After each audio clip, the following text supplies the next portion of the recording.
पिता के चरण स्पर्श से व्यक्ति धनवान होता है और माता के चरण स्पर्श से नसीबवान होता है। यानी कि जो अपने माता के चरण को स्पर्श करता है वो कभी बदनसीब नहीं होता है। 10 सितंबर से 25 सितंबर तक पितृपक्ष का समय रहेगा। पितरों की हमारे जीवन में कृपा होना बहुत जरूरी होता है। ठीक वैसे ही जैसे एक बिजली का सामान हो, उपकरण हो, डिवाइस हो, पंखा लगा है लेकिन यदि पंखे में करंट नहीं जा रही है तो वो पंखा निष्क्रिय रहता है। पितरों का आशीर्वाद, पितरों की कृपा हमारे जीवन में समझिए कि इलेक्ट्रिसिटी, बिजली के तरह, करंट के तरह एक प्रभाव अपने जीवन में रखते हैं। और इसीलिए हर किसी व्यक्ति का जीवन में परम कर्तव्य होता है कि अपने पितरों की कृपा उसके ऊपर होना बहुत जरूरी होता है। पितृदोष जो होता है वो व्यक्ति को अज्ञानता प्रदान करता है। पितृदोष व्यक्ति को बदनसीब बना देता है। पितृदोष यदि व्यक्ति के अंदर हो तो संतान प्राप्ति नहीं होती है। पितृदोष हो तो ऐसा व्यक्ति जिस डाल में बैठता है उसी डाल को काटता है, यानी कि मूर्खता पूर्ण व्यवहार करने के लिए बाध्य कर देता है।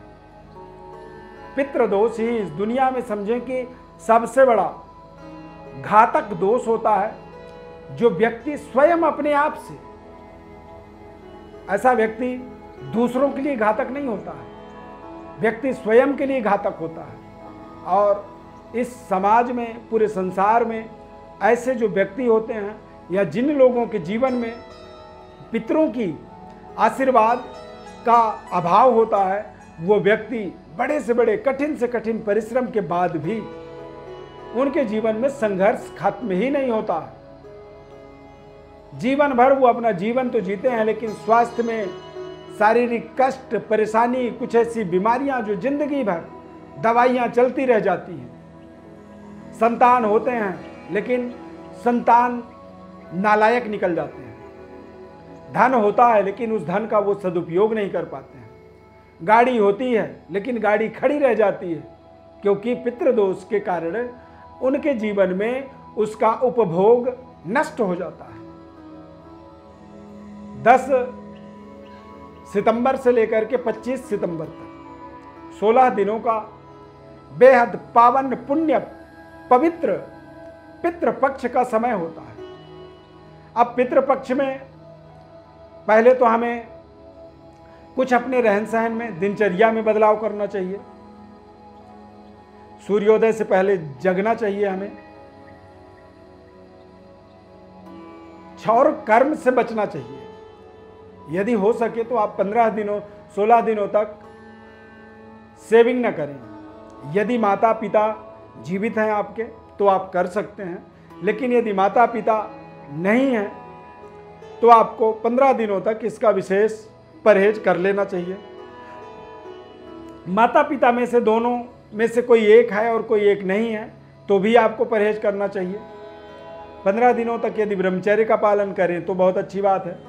अपने पितरों के स्मरण में जो तिथियां हैं उनकी, उन तिथियों में आप पितरों के तृप्ति के लिए पितृ श्राद्ध करें, तर्पण करें, मार्जन करें और मार्जन के बाद आप पंच बलि करें। पंच बलि के माध्यम से हम अपने पितरों की तृप्ति के लिए, उनके संतुष्टि के लिए, उनकी प्रसन्नता के लिए हम जो भी सामग्री समर्पित करते हैं वो उन्हें मिलता है, पितरों को, पंच बलि के द्वारा। पंच बलि में दरअसल चींटी,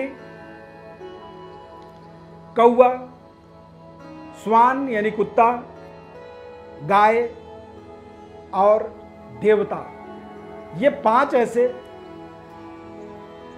बलिदान होते हैं। बलि एक तरह से भोग इन्हें समर्पित की जाती है और ये 5 भोग जो है हमारे पूर्वजों को, हमारे पितरों को प्राप्त होता है।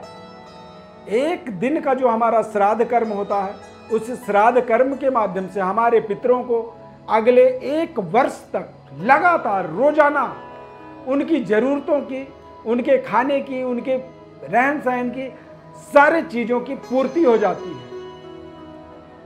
तो यदि एक दिन के हमारे किसी सदकर्म से हमारे पूर्वज 1 साल तक लगातार निरंतर खुशहाल जी सकते हैं, आपके द्वारा जब सामने वाला प्रसन्न होता है तभी वो आपको या तो थैंक यू कहेगा, या गॉड ब्लेस कहेगा, आशीर्वाद देगा, या कोई भी आपके लिए अच्छा व्यवहार वो प्रकट कर सकता है। लेकिन यदि आप सामने वाले को हताहत करेंगे, दुखी करेंगे, सामने वाले को आप देखना भी पसंद नहीं करेंगे, तो सामने वाले का भी जो प्रतिक्रिया होगा वो बेहद निराशाजनक होगा। तो पितृपक्ष एक बेहद शानदार, सकारात्मक, ताकतवर, और इन 15 दिनों में यदि साइंटिफिक रीजन देखे जाए तो पितरों का हमारे आसपास ही वास होता है, उनका निवास होता है। और जब हमारे आसपास वो निवास कर रहे होते हैं और उस समय में हम उनकी ज़रूरतों को, उनका स्मरण, उनका ध्यान, उनकी ज़रूरतों की पूर्णता के लिए रोजाना 15 दिनों तक, 16 दिनों तक घर में जो भी भोजन बने, पहला रोटी जो है गाय के लिए निकालें। रोजाना जब 15-16 दिनों तक आप भोजन करें तो 3 बार जल घुमा दें अपने थाली के सामने, और अपने पितरों को आंख बंद करके स्मरण करें कि हे पितृदेव, इसे ग्रहण करिए, और वो प्रसाद स्वरूप आप उसे 16 दिनों तक करें। मैं आपसे प्रॉमिस करता हूं कि ये एक कर्म ऐसा है, 16 दिनों तक यदि अपने जीवन में इस सदकर्म को आपने कर लिया तो इससे आपके जीवन के बड़े से बड़े, कठिन से कठिन, जटिल से जटिल समस्या, बीमारी, दुर्भाग्य और संघर्ष का यदि समाधान न मिल जाए तो आप इस बात को बड़े से बड़े मंच में आप शेयर कर सकते हैं। ये मेरा एक अनुभव है, मैं इसको प्रैक्टिकल तमाम दुनिया में लोगों को ये बताता हूँ, लोगों को ये करवाता हूँ, और उसको करवाने मात्र से ही उनके जीवन में बड़े से बड़े, कठिन से कठिन परिस्थितियों से वो बाहर निकले हैं, जीवन में तरक्की के नई परिभाषा को वो समझे हैं, और नई समृद्धि, ऐश्वर्य को अपने जीवन में वो प्राप्त कर रहे हैं। हमारा प्रयोजन भी यही है कि आप सभी भी हमारे चैनल के साथ, हमारे फेसबुक पेज के साथ आप जुड़े हुए हैं। तमाम हमारे साथ, हमारे संस्था में परमानेंट सदस्य के रूप में आज लाखों लोग जुड़े हुए हैं। मैं आप सभी को, आप सभी के लिए ये एक विधि, एक तरीका आपको नहीं पता है, आप अपने पितरों के एक एक तिथियों को नहीं समझ पाते हैं, तो आप 15 दिनों, 16 दिनों तक लगातार करें।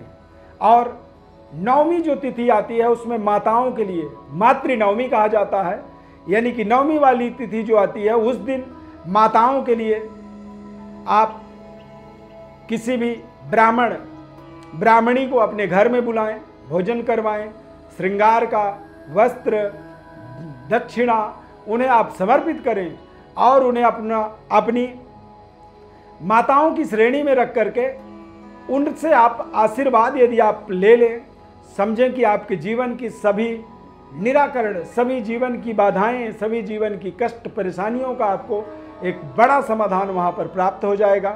दैवी शक्ति संपन्न आप व्यक्तित्व और प्रतिभाशाली व्यक्तित्व को प्राप्त करेंगे।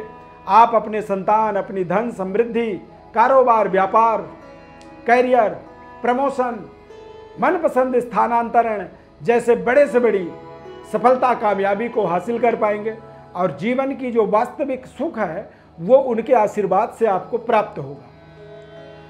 यदि किसी भी तरह की पितृदोष आप महसूस करते हैं, आपकी जन्म पत्रिका में सूर्य के माध्यम से, राहु, शनि, गुरु, चंद्रमा, इनके माध्यम से यदि आपके जीवन में कोई भी इस तरह का एक संयोग बन रहा है जिसे पितृदोष कहा जाए, या फिर निरंतर अच्छे कार्य करने के बाद भी आपको अपयश मिलता है, शादी तो हो गई, संतान उत्पत्ति नहीं हो पा रही है, बड़ी योग्यता के बाद अच्छी नौकरी नहीं मिल पा रही है, बार बार रिश्ते बनते रह जाता है, रुक जाता है, या फिर बचपन में ही माता पिता में से किसी एक की मृत्यु हो गई, जिसके कारण से आप मातृ पितृ सुख का अभाव महसूस करते हैं, तो ऐसी परिस्थिति में पितृ गायत्री यज्ञ करना चाहिए। और वो यज्ञ हमारे दिव्य रत्न संस्थान के अंदर हम यहाँ पर संपन्न करते हैं, करेंगे, जिसके लिए आप सभी अपनी सदस्यता प्राप्त कर सकते हैं। उसके लिए लाइव आपको वैदिक ब्राह्मणों के द्वारा संकल्प कराया जाएगा। यज्ञ की पूरी तौर तरीका से आपको जोड़ा जाएगा। यदि आप एनसीआर में हैं, दिल्ली के आसपास हैं, तो आप स्वयं आकर के भी हमारे साथ जुड़ सकते हैं, या फिर आप दुनिया में, विश्व में कहीं भी हैं तो आप ऑनलाइन स्काइप पे, वीडियो कॉल पे जुड़ करके और अपने उस यज्ञ को यहाँ पर संपन्न करवाएं। चूँकि संस्थान में यज्ञ होगा तो उसकी जो भी धनराशि दक्षिणा जो आपको देनी होगी वो बेहद सहजता से आप कर पाएँ। एक बिल्कुल सीमित दक्षिणा राशि उसके लिए निर्धारित किया गया है। हमारे व्हाट्सएप पर आप अपने डिटेल्स भेज सकते हैं। आप 10 सितंबर से लेकर के 25 सितंबर के मध्य पितृपक्ष के अंदर अपने जीवन में तमाम तरह के विघ्न बाधाओं के निराकरणार्थ कोई भी उपाय आप चाहते हैं तो आप व्हाट्सएप पर जरूर संपर्क करें। बहुत बहुत आपका हमारी तरफ से स्वागत हम करेंगे और आपके जीवन में आपकी समस्याओं का पूरा निरीक्षण परीक्षण के बाद उसकी क्या उचित विधि हो सकती है वो विधि भी आपको संपन्न करवाएंगे। आपके पितरों की कृपा आपके ऊपर सदैव बनी रहे और आप अपने जीवन में अपने तरक्की के मार्ग पर अग्रसर हों, आगे बढ़ें। अपनी योग्यता, अपनी ब्रह्म वर्चस्व की जागृति और अपने पौरुष की जागृति के माध्यम से आप अपने समाज में, अपने देश के लिए, अपने कुल के लिए, अपने पितरों के लिए प्राउड फील कर पाएं। लेकिन उसके लिए आपको पितरों की, पूर्वजों की, माता पिता की आपको कृपा चाहिए। वो कृपा प्राप्ति का ही एक बेहद शानदार, शुभ और मंगलकारी ये समय माना जाता है। हमारे एक दिन का कार्य हमारे पूर्वजों को, पितरों को 1 साल का फैसिलिटी प्रदान कर देता है। तो जरूर आप करें, आगे बढ़ें और इस समय का अपने जीवन में सदुपयोग करें। हमारी तरफ से बहुत ढेर सारी आशीर्वाद, शुभकामना और आपके पूर्वजों का, पितरों का आपके ऊपर संपूर्ण कृपा, आशीर्वाद, ब्लेसिंग बनी रहे। इसी प्रयोजन के साथ ये कार्यक्रम आप तक हमने पहुंचाया है। आप हमारे साथ जरूर जुड़ें। ज्योतिषीय परामर्श के लिए हमारे व्हाट्सएप पर अपनी बड़ी डिटेल भेजें। चैनल को जरूर सब्सक्राइब करें, लाइक करें और हमारे साथ जुड़े रहें। धन्यवाद। जय पितृदेवता।